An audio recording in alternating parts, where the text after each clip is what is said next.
Outset that half an hour was allowed. We have 23 questions, many of which are actually quite repetitious, and therefore I am quite content that half an hour is allowed. I made that perfectly plain and I am sticking to that decision. Thank you. So we move on now to questions from petitions. I understand we have a petition from Mr. Masters. You step forward to the lectern, I think is the term. Mr. Masters, you have up to 5 minutes to present your petition. However, I would like to point out that that the petition is not for debate at this meeting. Yes, I'm aware that it's not for debate. Thank you, Chair, councillors, members of the public and press. I hereby submit this petition of 1,976 signatures which were collected over the last 5 or 6 weeks. It's a great pleasure to be here this evening and present this petition. It's very much a community petition. The community got behind this campaign and have shown that there is an appetite across West Berkshire to kickstart the conversation and the process of placing West Berkshire at the heart and the fight against the impending climate disaster. And make no mistake, councillors, it is a disaster. I know many of you agree, and some even broadly support this proposal. Indeed, several members of the council in front of me told me in good faith during the times I was collecting that they did indeed support this.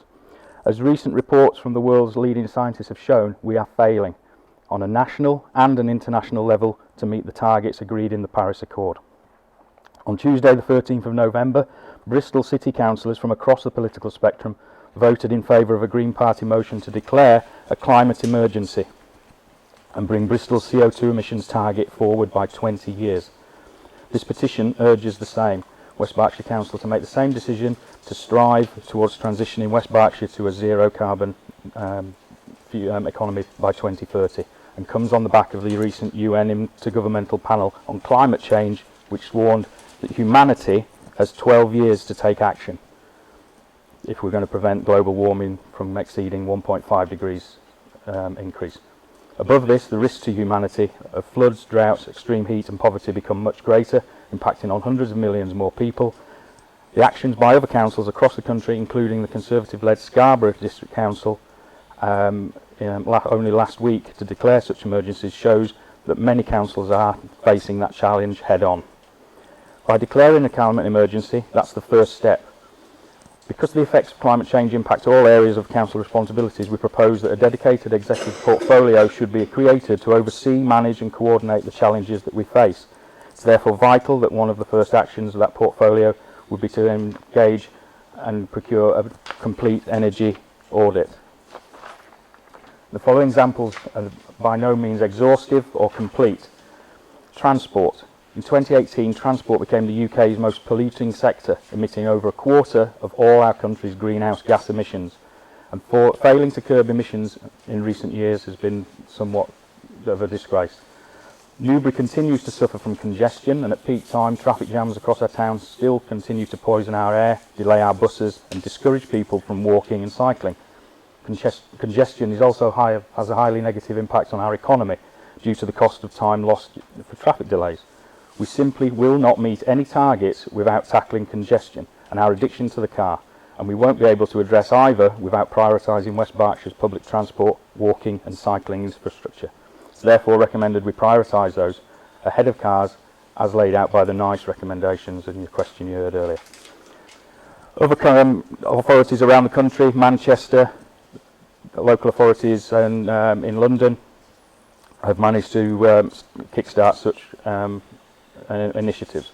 Oslo in Norway is also focused on reclaiming the city centre for people, and they're aiming a largely car-free city centre later this year.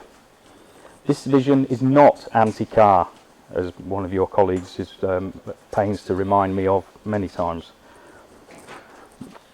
It's about giving people an attractive alternative, especially for short journeys within our communities. Real choices that can improve all our lives. A fully integrated and sustainable public transport network is central to the transport needs of West Berkshire. West Berkshire Council has begun rolling out electric charging points, and this is to be commended. It should be extended and more done to encourage what cars and vehicles we need on our roads to convert to electric. West Berkshire, business and industry. West Berkshire has some of the most innovative and exciting businesses in the country. To reach the 2030 goal, we will need to work with all businesses. 30 seconds, Mr. Moses. So, and to conclude, the proposal is not aimed to be detrimental to the West Berkshire and its residents. Many of the potential solutions we find are easy wins and will enhance the lives of everybody. This petition is just the beginning of the conversation, as outlined. Communities around the world are responding by declaring a climate emergency, committing resources to address the emergency. I will be 20 seconds. Now is the time for West Berkshire to step up and meet this challenge. So I call on members of the council to look forward and do what is possible, not hold on to the way we've always done things. Now is the time to grasp that of what is ahead of us with vision, and therefore submit this council on behalf of the people of West Berkshire. Thank you.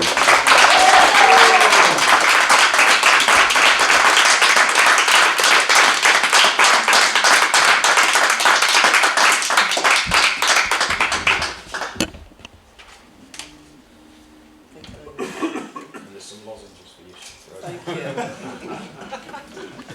I think I need more than lozenges, thank you. As I explained at the outset, item 6 has been withdrawn from the agenda, so we move on now to item 7.